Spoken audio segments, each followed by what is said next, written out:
Well done, Daniil. How satisfied were you with your level today? It was great match. Happy with the level for sure. Looking forward, but without any expectations, but in a good way. Just do whatever I can. If it's good, it's good. If it's not good, it's okay. And looking forward.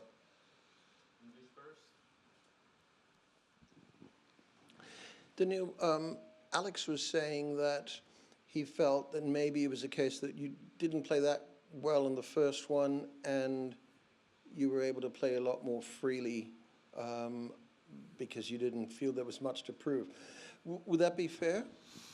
Yeah, I mean, I definitely played much better today. I did change something in my equipment before this match, which usually you don't do during the tournament. But since I lost the first match, I was basically thinking more about next season already. And when you have a preseason, even if in Muratoglu Academy where I practice, it's a good facility with a bubble, with a good temperature.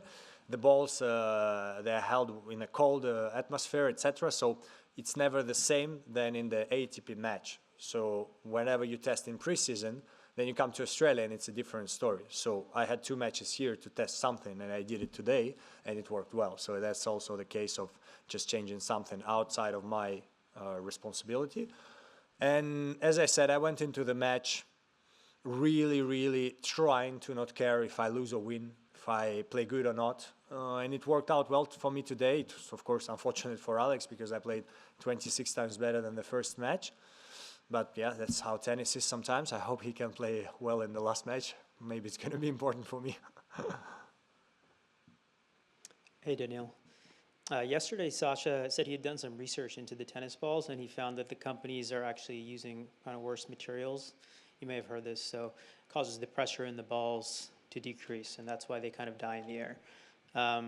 Ideally, they would start using better materials, but if that's not possible, what would you like to see the tournaments do?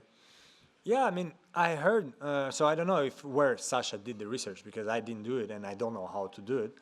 And I heard about this, that some players, like me, that are not satisfied with the balls, they're saying that it's exactly after COVID that it changed. That's a little bit my feeling, 2022 was my worst year. I had to change strings for a softer one, so my ball goes faster through the air because I basically couldn't hit a winner anymore. And it worked well. This year I changed for even softer ones, but on clay and grass it was tougher to play. So anyway, it became a little bit of a mental hustle and today I changed again and it was well. And that's exactly what he explained is exactly what I feel, that the ball dies in the air. And for guys like Alcaraz, Sinner, finally Sasha manages it well, even if I, in a way, would be maybe a bit surprised because he kind of has my gabarites, like height, etc., but he manages it well. They can attack the dead ball, so it doesn't lose pace through the bounce and in the air. Me, it's about, for example, when I was returning from 5 meters away before, I really didn't care if someone did serve and volley. I was just hitting winners. I really people were saying, oh, maybe serve and volley against him. I was like, do it. Now, I remember 1 point against Arnaldi. It was third set. I won't remember the score, maybe 50-0 in one of the games. And I hit, like when I touched the ball, he went to the net on my forehand. I go down the line because that's a little bit the easiest way. And the moment I hit the ball, I'm like, wow, that's an amazing shot. I could feel it. And he got a little bit lucky. He made a very good volley. But normally, he should not be on that ball. It should be a winner. But the ball dies in the air. So when I return from 5 meters back, at the end, the ball literally stops. So the guy has time to attack me. And that's what I feel. That's what I said against Taylor Fritz, is that literally everyone can stay in the rally now. And that was my force before. I was able to stay in the rally longer than many of my opponents, but now everyone can do it. No matter how tall you are, how bad movement you are, how unforced errors you can make, now everyone can do it. So my force just got struck, and it's tough feeling, and I manage it how I can. I'm number 4 in the world, and I'm playing good, but it's a little bit of a disadvantage for me. Balls and schedule. Can you help me, please, to understand your suggestion to solve the 2 problems? Maybe to play the same ball in the same group of tournaments, the same surface, first. Second, what about the schedule? What could be your suggestion to play what less, whatever. I mean, just one idea. You are one of the most brilliant, brilliant on the surf. I'm scared it's going to be the longest press conference in my life. But basically about the balls, it's going to be easy. If it's true what Sasha said, just, I don't know, use better materials because, and I liked what Kasper said also. There should be variety because some players will benefit from these balls and it's okay for me. The problem is that now Penn, Wilson had, I heard Technofiber is good, but they only played them in Rotterdam, so I didn't play them this year. They all die in the air. So they are different, but they all die in the air. There is not one ball I played this year which didn't die in the air was Olympic Games, and I loved it. I lost. I didn't win the tournament, so I should be here. Oh my God, the balls. No, I lost there, but I loved the ball. I loved playing there. Yeah, I think there should be variety. Some balls don't die in the air, some balls do. Some tournaments I'm not going to like it, and some I should like it, but not play 365 days struggling, as I said. And about the schedule, I got this question not long ago, and I think I found a good answer from my side, because this year I tried to only play big tournaments, and I think I played only 3 500s, one preparation for Wimbledon, one Dubai, which was sometime after Australian Open, and one was Beijing. It's kind of in the Shanghai swing, so it's a good tournament to play. And I think somehow there should be, more bigger important tournaments, which should be like, okay, these are the tournaments where we define who's going to be, top 10, like Masters 1000, you play good in them and you will be there. And yeah, the schedule should somehow be around them. Like there should not be a 250 after Paris, Bercy, where Kasper, Andre, and Alex have to go there and then they withdraw or something. There should be. I remember Rafa once said it. The season should finish earlier, and then you put all the 250s after for people that want to continue playing. If you're good enough, you finish the season in whatever October, playing Masters. Doesn't matter, it doesn't count the tournaments after.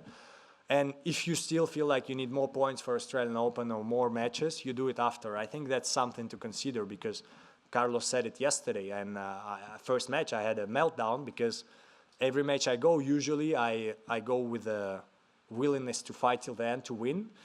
But when it doesn't work your way, I get frustrated sometimes. So this match basically went, I don't care. Okay, it's good for me, I won. But I would lose the same score. You would not see one emotion on my face. I would be here talking happy. I would be like, whatever, I go home Thursday, I'm okay.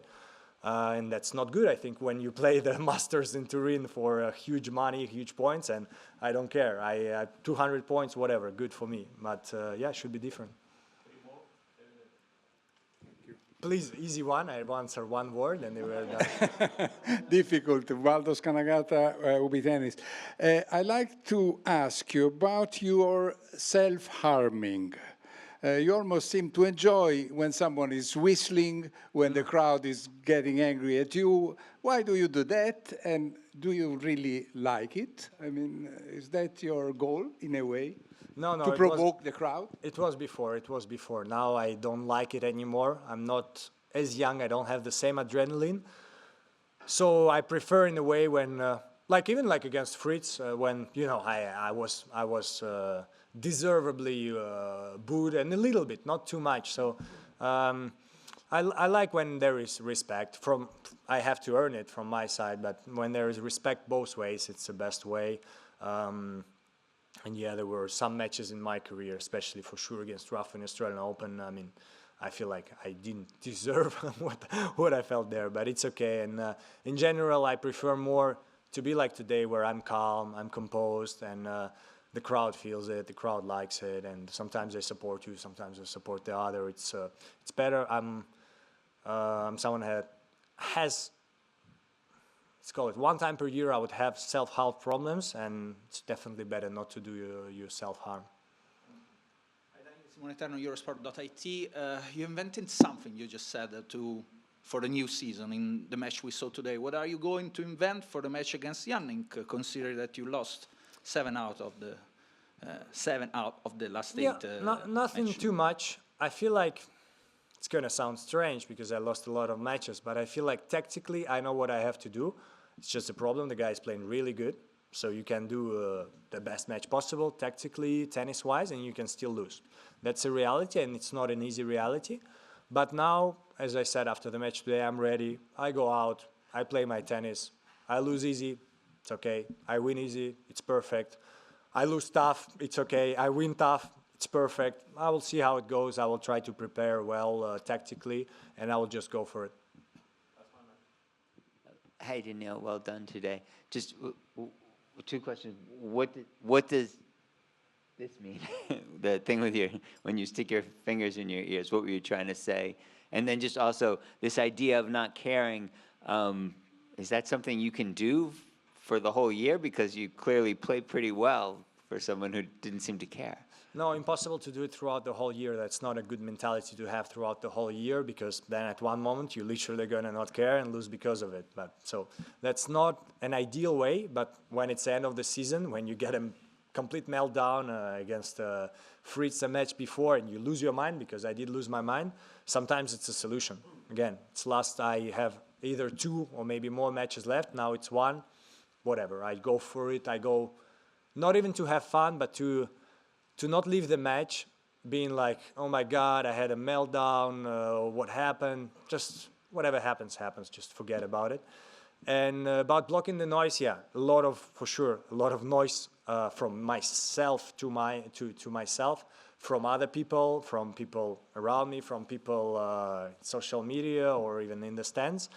So I decided today, okay, I have to sometimes every time learn again to block the noise, and some football players do this celebration. I think Memphis Depay was the first, so I love this celebration in general, and that's why I decided to do it. Helped me today.